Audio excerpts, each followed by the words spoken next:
भूमाफिया भूमाफिया भूमाफिया भूमाफिया supreme court दे order supreme court दे order साडी जमीन साडा हक भूमाफिया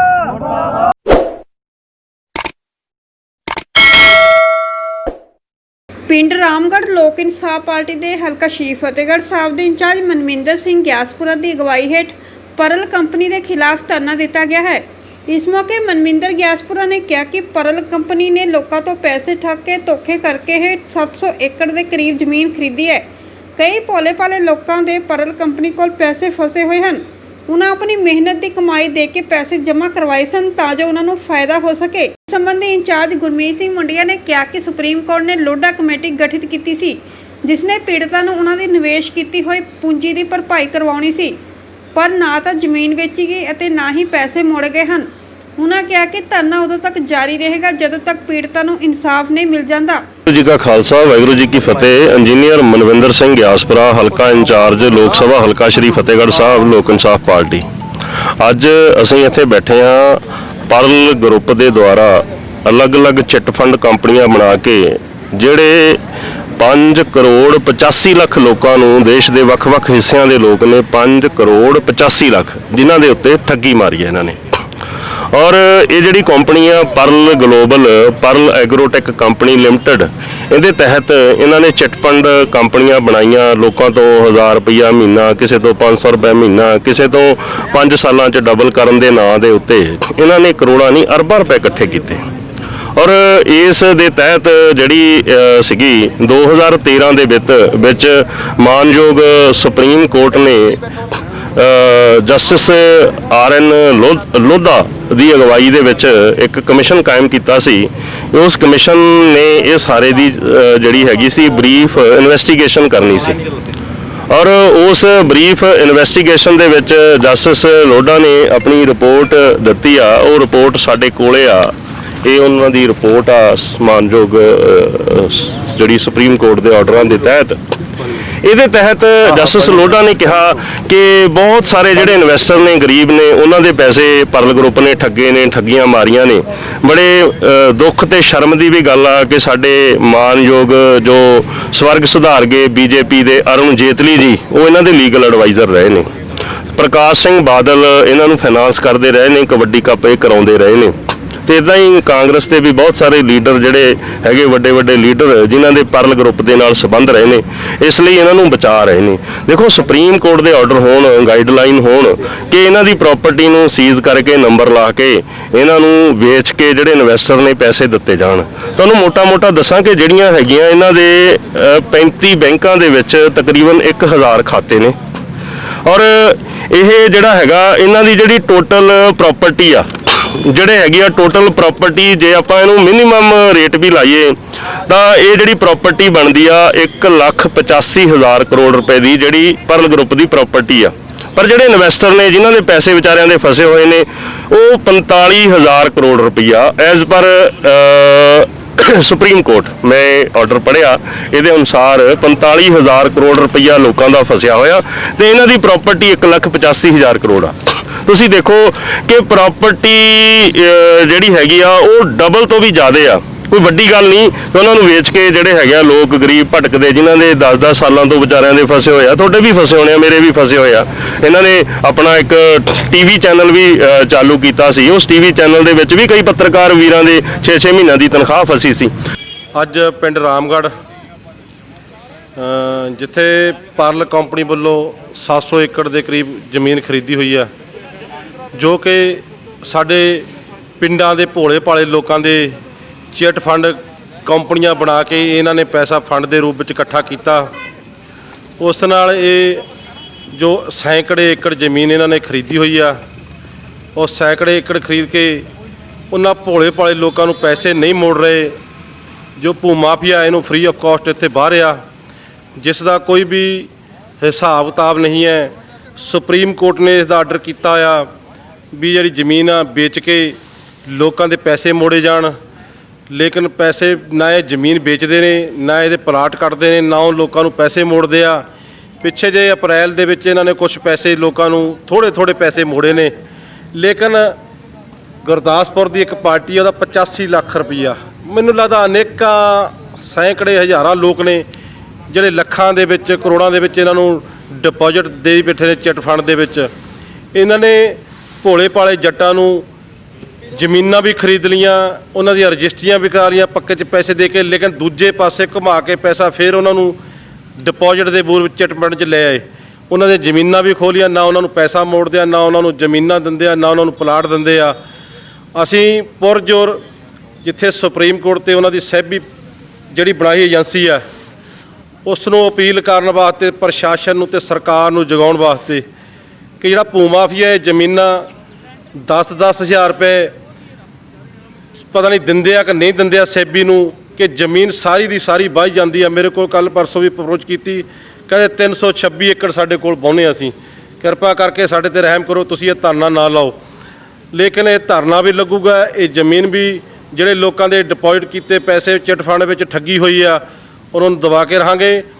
ਅਸੀਂ ਇੱਥੇ ਆਪਣੀ ਜਾਨ ਤੱਕ ਨਿਸ਼ਾਵਰ ਕਰ ਦਾਂਗੇ ਉਹਨਾਂ ਗਰੀਬ ਲੋਕਾਂ ਦੇ ਵਾਸਤੇ, ਜਿਹੜੇ ਗਰੀਬ ਲੋਕ ਧੱਕੇ ਖਾ ਕੇ ਕਦੇ ਸੁਪਰੀਮ ਕੋਰਟ ਤੋਂ ਸੈਬੀ ਹੁਣ ਬੰਬਈ ਚਲੇ ਗਈ ਆ, ਲੇਕਿਨ ਕਿਸੇ ਦੀ ਗਰੀਬ ਦੀ ਸੁਣਵਾਈ ਨਹੀਂ। ਅਸੀਂ ਇੱਕ ਪਲੇਟਫਾਰਮ ਵੱਡਾ ਬਣਾ ਕੇ ਇਸ ਨੂੰ ਸੈਬੀ ਦੇ ਵੀ ਕੰਨਾਂ ਦੇ ਵਿੱਚ ਇਹ ਗੱਲ ਪਹੁੰਚਾਵਾਂਗੇ, ਜਿਹੜੇ ਉਹ ਸੁਪਰੀਮ ਕੋਰਟ ਦੇ ਜਾਂ ਰਿਟਾਇਰਡ ਜੱਜ ਨੇ ਜਿਹੜੀ ਇਹਨਾਂ ਨੇ ਇਹਦੀ ਸੈਬੀ ਬਣਾਈ ਹੋਈ ਆ, ਉਹਨਾਂ ਨੂੰ ਵੀ ਬੇਨਤੀ ਕਰਾਂਗੇ, ਉਹਨਾਂ ਦੇ ਨਾਲ ਸਿਟਿੰਗ ਟੇਬਲਾਂ ਤੇ ਵੀ ਕਰਾਂਗੇ ਕਿ ਜਿਹੜੀ ਇਹ ਲੋਕਾਂ ਦੀਆਂ ਪੈਸੇ ਨੇ ਚਿੱਟ ਫੰਡ ਦੇ ਵਿੱਚ ਠੱਗੇ ਹੋਏ ਨੇ, ਇਹ ਜ਼ਮੀਨ ਵੇਚ ਕੇ ਜਾਂ ਲੋਕਾਂ ਨੂੰ ਪਲਾਟ ਲਾਟ ਕਰਕੇ ਇਹਨਾਂ ਦੇ ਪੈਸੇ ਦਿੱਤੇ ਜਾਣ। ਰਾਮਗੜ੍ਹ ਦੇ ਵਿੱਚ 300-350 ਘਰ ਆ, ਜੰਡਿਆਲੀ ਦੇ ਵਿੱਚ 200 ਘਰ ਆ, ਸਾਹਵਣੇ ਦੇ ਵਿੱਚ 300 ਘਰ ਆ, ਝਾਬੇਵਾਲ ਦੇ ਵਿੱਚ 400 ਘਰ ਆ, ਸਾਹਨੇਵਾਲ ਸ਼ਹਿਰ ਦੇ ਵਿੱਚ 2000 ਘਰ ਆ। ਮੈਨੂੰ ਲੱਗਦਾ ਹਲਕਾ ਸਾਹਨੇਵਾਲ ਦੇ 25000 ਘਰ ਹੋਊਗਾ ਜਿਹੜਾ ਲੋਕਾਂ ਦੇ ਠੱਗੀ ਹੋਈ ਆ ਪਰਲ ਕੰਪਨੀ ਦੀ ਚਿੱਟ ਫੰਡ ਦੀ। ਅਸੀਂ ਅੱਜ ਪਹਿਲਾ ਦਿਨ ਧਰਨਾ ਹੈਗਾ ਇੱਥੇ, ਸਾਨੂੰ ਪੁਲਿਸ ਪ੍ਰਸ਼ਾਸਨ ਵੀ ਇੱਥੇ ਵੱਡਾ ਬਲ ਲਾਇਆ ਔਰ ਪਾਣੀ ਦੀਆਂ ਵਿਛਾੜਾਂ ਮਾਰਨ ਵਾਸਤੇ ਵੀ ਗੱਡੀਆਂ ਭੇਜੀਆਂ ਹੋਈਆਂ ਨੇ। ਲੇਕਿਨ ਅਸੀਂ ਕਿਸੇ ਚੀਜ਼ ਤੋਂ ਡਰਦੇ ਨਹੀਂ, ਕਿਉਂਕਿ ਲੋਕ ਇਨਸਾਫ ਪਾਰਟੀ ਇੱਕ ਉਹ ਪਾਰਟੀ ਹੈ ਜਿਹੜੀ ਲੋਕ ਹਿੱਤਾਂ ਵਾਸਤੇ ਹਮੇਸ਼ਾ ਹੀ ਸਾਹਮਣੇ ਹੋ ਕੇ ਤੇ ਔਰ ਮੈਦਾਨ 'ਚ ਆ ਕੇ ਲੜਦੀ ਆ, ਪਿੱਠ ਪਿੱਛੇ ਨਹੀਂ ਲੜਦੀ। ਕਈ ਕਾਂਗਰਸੀ ਆਗੂ ਸਾਡੇ ਨਾਲ ਸੰਪਰਕ 'ਚ ਨੇ ਜਿਹੜੇ ਕਹਿੰਦੇ ਆ ਸਾਡੀ ਸਰਕਾਰ ਆ, ਅਸੀਂ ਜ਼ਮੀਨ ਵਾਹੁੰਦੇ ਆ, ਜ਼ਮੀਨ ਛੱਡ ਦਿਓ। ਲੇਕਿਨ ਅਸੀਂ ਉਹਨਾਂ ਨੂੰ ਚੇਤਾਵਨੀ ਦੇਣਾ ਚਾਹੁੰਦੇ ਆ ਕਿ ਸਰਕਾਰਾਂ ਚਾਹੇ ਤੁਹਾਡੀਆਂ ਨੇ, ਲੇਕਿਨ ਲੋਕ ਹਿੱਤ ਤੇ ਸੰਘਰਸ਼ ਵੱਡਾ ਹੁੰਦਾ, ਸੰਗਤ ਵੱਡੀ ਹੁੰਦੀ ਆ, ਸੰਗਤ ਦੇ ਫੈਸਲੇ ਵੱਡੇ ਹੁੰਦੇ ਆ। ਅਸੀਂ ਅੱਜ ਜਿਹੜੇ ਸਾਰੇ ਵੀਰ ਪਹੁੰਚੇ ਆ ਇੱਥੇ, ਸਾਹਿਬ ਮਨਵਿੰਦਰ ਸਿੰਘ ਗਿਆਸਪੁਰਾ ਜੀ ਜੋ ਇੰਚਾਰਜ ਨੇ ਲੋਕ ਸਭਾ ਪਾਰਟੀ ਦੇ, ਜੋ ਕਿ ਸ਼੍ਰੀ ਫਤਿਹਗੜ੍ਹ ਸਾਹਿਬ ਦੇ, ਔਰ ਐਡਵੋਕੇਟ ਸਰਬਜੀਤ ਸਿੰਘ ਕੰਗ ਜੋ ਉਚੇਚੇ ਤੌਰ ਤੇ ਸਾਰੇ ਇੱਥੇ ਪਹੁੰਚੇ ਟੀਮ ਹੈ। ਅਸੀਂ ਸਾਰਿਆਂ ਨੇ ਰਲ ਮਿਲ ਕੇ ਵੱਡਾ ਧਰਨਾ ਪ੍ਰਦਰਸ਼ਨ ਜੋ ਅਸੀਂ ਸ਼ਾਂਤਮਈ ਲਾਉਣਾ ਬੈਠੇ ਆ। ਅਸੀਂ ਕਿਸੇ ਦਾ ਕੋਈ ਨੁਕਸਾਨ ਨਹੀਂ ਕਰਨਾ, ਨਾ ਨੁਕਸਾਨ ਹੋਣ ਦੇਣਾ, ਲੇਕਿਨ ਜਿਨ੍ਹਾਂ ਬੰਦਿਆਂ ਦਾ ਚਿੱਟ ਫੰਡ ਦੇ ਵਿੱਚ ਨੁਕਸਾਨ ਹੋਇਆ ਉਹਦਾ ਨੁਕਸਾਨ ਪੂਰਾ ਕਰਨ ਵਾਸਤੇ ਅਸੀਂ ਇੱਥੇ ਬੈਠੇ ਆ। ਤੁਹਾਨੂੰ ਨਹੀਂ ਲੱਗਦਾ ਜੀ ਵੀ ਕਿਤੇ ਪੁਲਿਸ ਪ੍ਰਸ਼ਾਸਨ ਜਾਂ ਉੱਚ ਅਧਿਕਾਰੀਆਂ ਦੇ ਵੀ ਮਿਲੀ ਭਗਤ ਇਹਦੇ ਵਿੱਚ ਹੋ ਸਕਦੀ? ਇਹ ਸਭ ਕੁਝ ਹੈ ਜੀ, ਲੇਕਿਨ ਅਸੀਂ ਸਾਰਿਆਂ ਨੂੰ ਚਿੱਟੇ ਤੇ ਨੰਗੇ ਕਰ ਦਾਂਗੇ ਕੁਝ ਦਿਨਾਂ ਦੇ ਵਿੱਚ ਕਿਹੜੇ ਹੈਗੇ ਆ, ਕਿਹੜੇ ਸਾਡੇ ਸੰਪਰਕ 'ਚ ਆ ਰਹੇ ਨੇ, ਸਾਰਿਆਂ ਨੂੰ ਚਿੱਟੇ ਨੰਗੇ ਕਰ ਦਿਆਂਗੇ ਜਿਹੜਾ ਪੁਲਿਸ ਪ੍ਰਸ਼ਾਸਨ ਆ ਜਾਂ ਕੋਈ ਹੋਰ ਆ।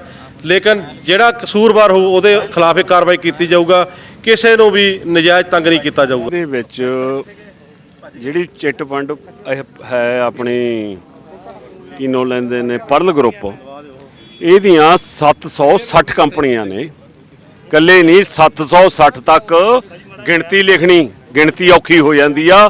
ਪਰ ਕੀ ਇਹ ਸਰਕਾਰ ਪਹਿਲਾਂ ਜ਼ਿਆਦਾ ਚੀਜ਼ਾਂ ਘਪਲੇਬਾਜ਼ੀ ਧਾਂਦਲੀ ਹੋਈ ਸੀ, ਸੁੱਤੀ ਪਈ ਸੀ?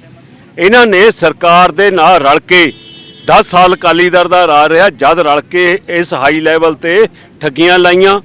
ਉਹਨਾਂ ਦੀਆਂ ਠੱਗੀਆਂ ਨੂੰ ਅੱਜ ਦੇ ਦਿਨ ਜਿਹੜੀ ਸਰਕਾਰ ਆਈ ਹੋਈ ਆ ਪੰਜਾਬ 'ਚ, ਕਾਂਗਰਸ ਸਰਕਾਰ ਆ, ਉਹ ਨਾਲ ਰਲ ਮਿਲ ਕੇ ਜਿਹੜੀ ਇਹ ਪ੍ਰਾਪਰਟੀ ਦਾ ਦਿਖਦੀ ਆ 700-800 ਕਿੱਲਾ, ਇਹ ਤੋਂ ਹਟ ਕੇ ਹੋਰ ਬਹੁਤ ਪ੍ਰਾਪਰਟੀਆਂ ਨੇ ਜਿਨ੍ਹਾਂ ਦੇ ਕਾਗਜ਼ ਇਹ ਤਿਆਰ ਕਰਦੇ ਨੇ, ਜਾਲੀ ਕਾਗਜ਼ ਤਿਆਰ ਕਰਦੇ ਨੇ, ਬਾਹਰੋਂ ਬਾਹਰ ਵੇਚਦੇ ਨੇ, ਸਰਕਾਰ ਨੂੰ ਚੂਨਾ।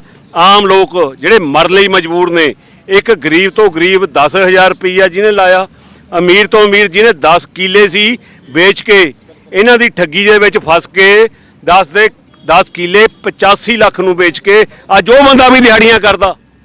ਹਰ ਕਿਸ ਤਰੀਕੇ ਨਾਲ ਇਹ ਕਰਿਆ। ਸਾਡੀ ਇੱਕੋ ਮੰਗ ਆ ਜਿਹੜੀ ਦਿਖਦੀ ਆ, ਪਹਿਲਾਂ ਤਾਂ ਸੀ, ਹੁਣ ਇਹ ਸਾਹਮਣੇ ਪਏ ਨੇ, ਜਦ ਕਿ ਸੁਪਰੀਮ ਕੋਰਟ ਦੇ ਆਰਡਰ ਨੇ ਵੀ ਇਹ ਜ਼ਮੀਨ ਇੱਥੇ ਖੇਤੀ ਨਹੀਂ ਹੋਊਗੀ, ਇਹਨੂੰ ਵੇਚ ਕੇ ਜਿਹੜੇ ਲੋਕਾਂ ਦੇ ਪੈਸੇ ਨੇ ਉਹ ਪੈਸੇ ਦਿੱਤੇ ਜਾਣਗੇ।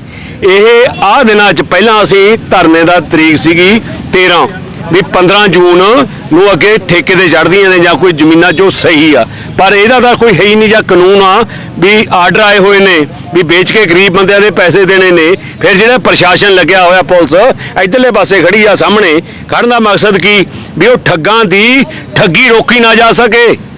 ਇੱਕ ਆਮ ਆਦਮੀ ਨੂੰ ਡਰਾਉਣ ਦੇ ਲਈ, ਧਮਕਾਉਣ ਦੇ ਲਈ ਇੰਨਾ ਇਕੱਠ, ਇੰਨੀਆਂ ਵਰਦੀਆਂ ਸਰਕਾਰਾਂ ਨਾਲ। ਤੁਸੀਂ ਸਵਾਲ ਪੁੱਛਿਆ ਸੀ ਮੁੰਡਿਆ ਸਾਹਿਬ ਨੂੰ ਕਿ ਇਹਦੇ ਵਿੱਚ ਪੁਲਿਸ ਮੁਲਾਜ਼ਮ, ਕੋਈ ਵੀ ਮੁਲਾਜ਼ਮ ਉਹਨਾਂ ਦੀ ਜੋ ਸ਼ਹਿ ਤੇ ਕੋਈ ਡਾਇਰੈਕਟ ਕੋਈ ਇਨਡਾਇਰੈਕਟ, ਕਈ ਤਾਂ ਵਿੱਚ ਇਹਨਾਂ ਦੇ ਜੋ ਸਰਕਾਰੀ ਬੰਦੇ ਇਹਨਾਂ ਡਾਇਰੈਕਟਰ ਤੱਕ ਰਹੇ ਹੋਏ ਨੇ, ਹੁਣ ਉਹ ਫੇਰ ਉਹਦੇ ਤੇ ਨੇ।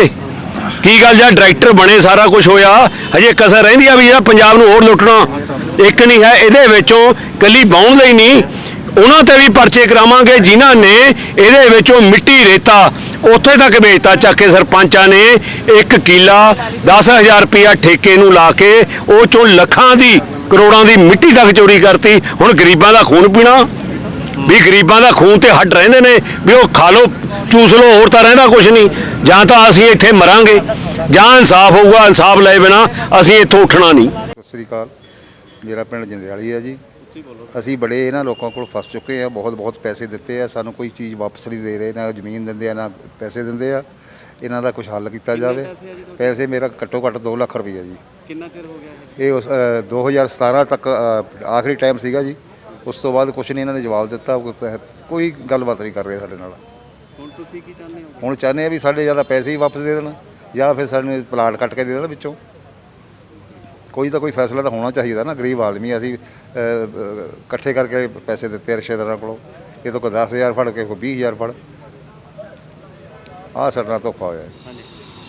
ਹਾਂਜੀ, ਮੇਰਾ ਨਾਮ ਸ਼ਿਵ ਕੁਮਾਰ ਤੇ ਪਿੰਡ ਜੰਡਿਆਲੀ ਹੈ ਜੀ। ਮੈਂ ਪਰਲ ਕੰਪਨੀ ਵਿੱਚ ਪਹਿਲਾਂ 2010 ਤੋਂ ਜੀ ਪੈਸੇ ਜਮ੍ਹਾਂ ਕਰਵਾਉਣਾ ਸ਼ੁਰੂ ਕਰ ਦਿੱਤੇ ਸੀਗੇ, ਜਿਨ੍ਹਾਂ ਦਾ ਮੁਆਵਜ਼ਾ ਸਾਨੂੰ 2017 ਵਿੱਚ ਮਿਲਣਾ ਸੀ। ਉਸ 2017 ਤੋਂ ਲੈ ਕੇ ਹੁਣ ਤੱਕ ਮੈਂ ਕਈ ਦਫ਼ਤਰਾਂ ਵਿੱਚ ਇਸ ਪੈਸੇ ਵਾਸਤੇ ਆਪਣੇ ਜੋ ਆਪਣਾ ਪਾਈ ਜੋੜ ਕੇ ਮੈਂ ਆਪਣੇ ਬੱਚਿਆਂ ਦੇ ਨਾਂ 'ਤੇ ਸਰ ਇਕੱਠਾ ਕੀਤਾ ਸੀ, ਉਹ ਮੈਨੂੰ ਹੁਣ ਤੱਕ ਲੈਣ ਵਾਸਤੇ ਧੱਕੇ ਧੌਲੇ ਖਾਣੇ ਪੈਂਦੇ ਨੇ ਜੀ। ਕਿੰਨਾ ਚਿਰ ਹੋ ਗਿਆ ਤੁਹਾਨੂੰ ਇਹ ਜਮ੍ਹਾਂ ਕਰਾਉਣਾ? ਇਹ ਮੈਂ 2010 ਵਿੱਚ ਕਰਾਇਆ ਸੀ, 2017 ਵਿੱਚ ਪੂਰੇ ਹੋ ਸੀਗੇ ਜੀ। ਇਹ ਹੁਣ ਤੁਹਾਡੇ ਟੋਟਲ ਕਿੰਨੇ ਪੈਸੇ ਚਲੇ ਗਏ ਹੋਏ? ਟੋਟਲ ਇਹਨਾਂ ਕੋਲ ਨਹੀਂ, ਮੇਰਾ ਹੁਣ ਜੀ 13,000 ਰੁਪਇਆ ਖੜਾ ਹੈ ਜੀ ਇਸ ਸਮੇਂ। ਹਾਂਜੀ।